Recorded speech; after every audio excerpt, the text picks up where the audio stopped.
Hello everyone, स्वागत है आपका शिक्षा की चिकित्सा में एक बार फिर से। और आगे बढ़ने से पहले आपसे निवेदन कि आप मेरे इस चैनल को सब्सक्राइब कर दीजिएगा, लाइक का बटन जरूर दबाइएगा और बेल आइकन को दबाकर ऑल नोटिफिकेशन को ऑन कर लीजिए ताकि वीडियो आए तो सबसे पहले आपको मिल जाए और सबसे ज़्यादा लाभ आप उठा पाएँ। तो साथियों, बात करते हैं कॉम्पिटिटिव एग्जाम्स में सिलेबस को सही समय में और सही तरीके से पूरा करने की, ताकि आपको निश्चित सफलता मिल सके। तो चलिए मैं अपना अनुभव शेयर करता हूँ। DSSB दिल्ली के लिए जब मैंने trained graduate teacher special education का एग्ज़ाम दिया तो मेरे पास ज़्यादा समय था नहीं। मुझे जितना समय मिला था वो शायद उतना समय कम किसी को मिलना नहीं चाहिए। पहले से मेरी कोई ख़ास तैयारी नहीं थी, तो मुझे जो समय मिला था नोटिफिकेशन के बाद में वो मिला था 22 दिनों का। और मैं 22 दिनों से पहले एक काम तो कर चुका था कि क्वेश्चन पेपर कैसा आता है, सिलेबस क्या है और बुक्स कौन सी चाहिए, और टाइम मैनेजमेंट मेरा बहुत अच्छा था। दरअसल टाइम मैनेजमेंट मेरे लिए कुछ होता ही नहीं है। मैं तो टारगेट रखता हूँ और काम करना शुरू कर देता हूँ। ये टाइम मैनेजमेंट सिर्फ उनके लिए होता है जो बहानेबाजी करते हैं। मेरे लिए टाइम मैनेजमेंट इतना महत्वपूर्ण नहीं है जितना मेरा लक्ष्य होता है, टारगेट। और मेरे पास कम समय है तो मैं उसको तेजी से पूरा करने की कोशिश करूंगा। तो सबसे पहले मैंने क्या किया कि पिछले वर्षों के मैंने क्वेश्चन पेपर लिए, और थोड़ी गला खराब है तो बर्दाश्त कर लीजिएगा।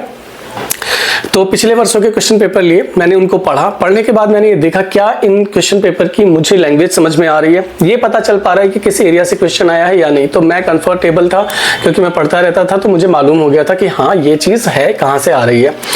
दूसरी बात क्या थी कि कट ऑफ कितनी गई है। कट ऑफ को मैंने जब देखा तो पता लगा कि 100 के बिलो है, तो मैं कंफर्टेबल था, यस। और मैंने सबसे पहले क्या किया, उन्हीं क्वेश्चन पेपर्स को हल किया। कुछ एक के आंसर मुझे पता थे लेकिन अधिकांश के नहीं मालूम थे, तो आंसर की भी पुरानी वाली मुझे मिल गई थी। मैंने उनको मैच किया। व्हाट आई फाउंड कि 110 से 115 जा रहा है नॉर्मली बिना किसी तैयारी के। तो मैं कंफर्टेबल था कि यस मुझे 15 से 20 प्रश्नों की तैयारी करनी है, क्योंकि एरिया वही रहेगा, प्रश्न बदलेगा और बाकी कुछ बदलने वाला नहीं, क्योंकि दिमाग में एग्जामिनर के वही रहता है कि यही सब पूछना है।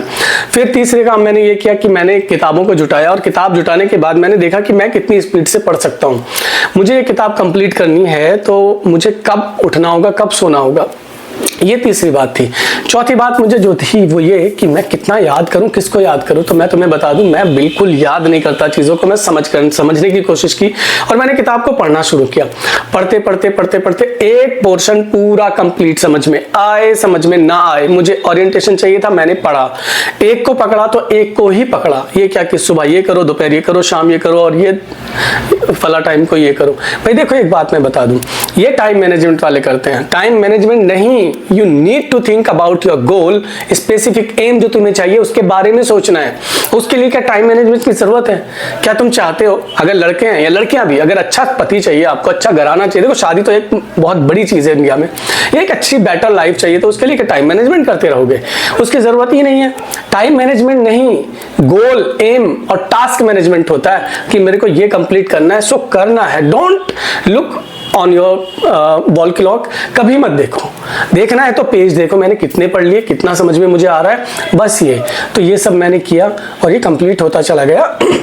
मैं सुबह को 5 बजे उठता था, और 5 बजे उठने के बाद खाना नाश्ते के अलावा और वॉशरूम वगैरह जाने के अलावा मुझे कोई काम नहीं था। 10-5 मिनट के लिए अपने कपड़े वगैरह धो दिए, बात खत्म हो गई। चाहे आप घर पे रहें, चाहे हॉस्टल में रहें, कहीं भी समस्याएं एक बराबर है सब जगह। तो समस्याओं पे फोकस नहीं करना, आपको अपॉर्चुनिटी पे ध्यान देना है।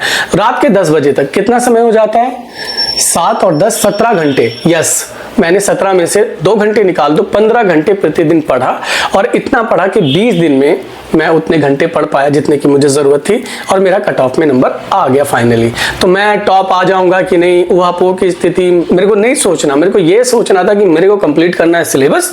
मैंने टेस्ट अपने कर लिए हैं और साथ ही साथ मुझे वो चाहिए तो चाहिए, बात खत्म। मेरे को नहीं पता कितना समय लगेगा, मेरे को क्या होने वाला कुछ। हाँ, एक्सरसाइज में सुबह उठ के जरूर करता था, क्योंकि मुझे पता था अगर तुम्हारी मसल्स को कोई ताकत दे सकता है, हिम्मत हौसले को बनाए रख सकता है, तो वो तुम्हारी बॉडी और फिजिक और मेंटल एबिलिटी है, जो कि एक्सरसाइज करने से अच्छी रहती है।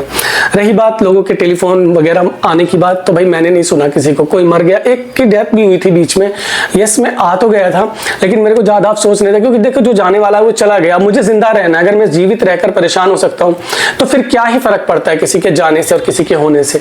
तो भाई देखो, मैं सच बता रहा हूँ, मुझे फर्क तो पड़ता है, लेकिन मैंने ज़्यादा सीरियसली चीज़ों को नहीं लिया, कभी भी मैंने अपने एग्ज़ाम को सीरियसली लिया था। और आज ये है कि जाने वाले चले गए, मैं ज़िंदा हूँ, तो मुझे ये ज़िंदगी को चलाना पड़ता है। तो मैं आपसे यही कहता हूँ कि टाइम मैनेजमेंट छोड़ दीजिए, आप अपना टास्क एम मैनेजमेंट कीजिए कि इतने साल में मेरे को ये लेना और ये लास्ट अपॉर्चुनिटी है, इसके बाद आप दुनिया को छोड़ के जाने वाले हो। तो आखिरी मिशन कंप्लीट करने के लिए आप अपने जी जान को लगा दीजिए, यही टाइम मैनेजमेंट है। कट ऑफ वट ऑफ कुछ नहीं होती, ये सब बकवास की चीजें। हाँ, एक बार पता लगा लीजिए, इससे स्ट्रेस कम रहता है कि हाँ ठीक है मैं इतने लेकर आ जाऊंगा। किताबें देख लीजिए, किताबों को तोड़ तोड़ के नहीं पढ़ना होता है, थॉरोली पढ़ना होता है। थोड़ा गाइडेंस ले लीजिए, किस पोर्शन से कम प्रश्न आते हैं उसको आप बेशक छोड़ दीजिए। जो आपको बिल्कुल समझ में नहीं आता तो उसको थोड़ा सा समझ लेने की कोशिश कर लीजिए, बाकी तो हेडेक मत लीजिए, छोड़ दो। एक पोर्शन छोड़ने से कुछ नहीं बिगड़ने वाला होता है। तो चलिए, ये मेरा अनुभव था और मैं कट ऑफ में भी आया, अच्छा खासी रैंक आ गई थी ठीक ठाक, जिससे मेरा प्रमोशन भी जल्दी हो गया।